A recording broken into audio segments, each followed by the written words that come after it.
আসসালামু আলাইকুম viewers, London Bangla ভয়েসের পক্ষ থেকে আবারও স্বাগত জানাচ্ছি আপনাদেরকে। এখনকার যে সংবাদটি সেটি একটি মর্মান্তিক সংবাদ। আহ, ইংল্যান্ডে দুই বন্ধুকে পানি থেকে উদ্ধার করতে গিয়ে 28 বছর বয়সী এক যুবকের মর্মান্তিক মৃত্যু হয়েছে। এদিন তিনি তার পরিবারকে নিয়ে এই নদীর তীরে বেড়াতে গিয়েছিলেন এবং সেখানে তাদের আনন্দঘন সময় কাটছিল। 18 বছর 18 মাস বয়সী কন্যাকে নিয়ে যখন তিনি আহ, আহ, আনন্দ উৎসবে ছিলেন, ঠিক তখনই শুনতে পান দুই বন্ধু পানিতে পড়ে সাহায্য কামনা করছে। এই সময় তিনি নদীতে ঝাঁপ দেন এবং তাদের উদ্ধার করতে গিয়ে তিনি নিজেই বিপদে পড়ে যান এবং এক পর্যায়ে হাসপাতালে তার মৃত্যু হয়। আর সেই ঘটনাটি ঘটে গত মাসে, অর্থাৎ 24 মে, বেরিফিল্ড এলাকায়। এ সময় তিনি পিকনিকে গিয়েছিলেন এবং সেখানেই রুশাব ও তার স্ত্রী 18 মাস বয়সী কন্যা ব্রুমি সাথে ছিল। রিভার গ্রেট ওজ নদীতে সাঁতার কাটতে গিয়ে বিপদে পড়েন তার বন্ধুরা। তাদের চিৎকার শুনে রুবাস সাহায্যের জন্য নদীতে ঝাঁপিয়ে পড়ে বন্দীদের উদ্ধারে এগিয়ে গেলেও তিনি নিজেই বিপদে পড়ে যান।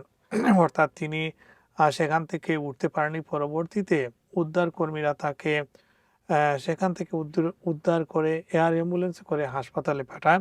মিল্টন কিংস ইউনিভার্সিটি হসপিটালে চিকিৎসাধীন অবস্থায় 18 মে তার মৃত্যু হয়। জানা গেছে তিনি কার্ডিয়াক অ্যারেস্টেড আক্রান্ত হয়ে পানিতে ডুবে যান।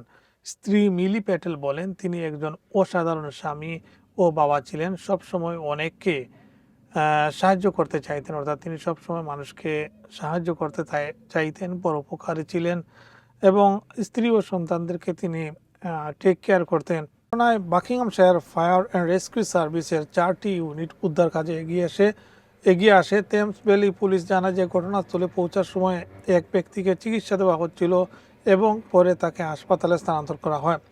রুশাব প্যাটেলের মৃত্যুর বিষয়টি শীঘ্রই আনুষ্ঠানিকভাবে তদন্ত শুরু হবে বলে করোনার দপ্তর জানিয়েছে। এদিকে তার স্মরণে খোলা একটি অনলাইন তহবিল ইতিমধ্যে 40,000 পাউন্ডেরও বেশি অর্থ সংগ্রহ হয়েছে। স্ত্রী মিলি বলেন, আমি এখনও চাই কোনো অলৌকিক ঘটনা ঘটুক এবং সে ফিরে আসুক।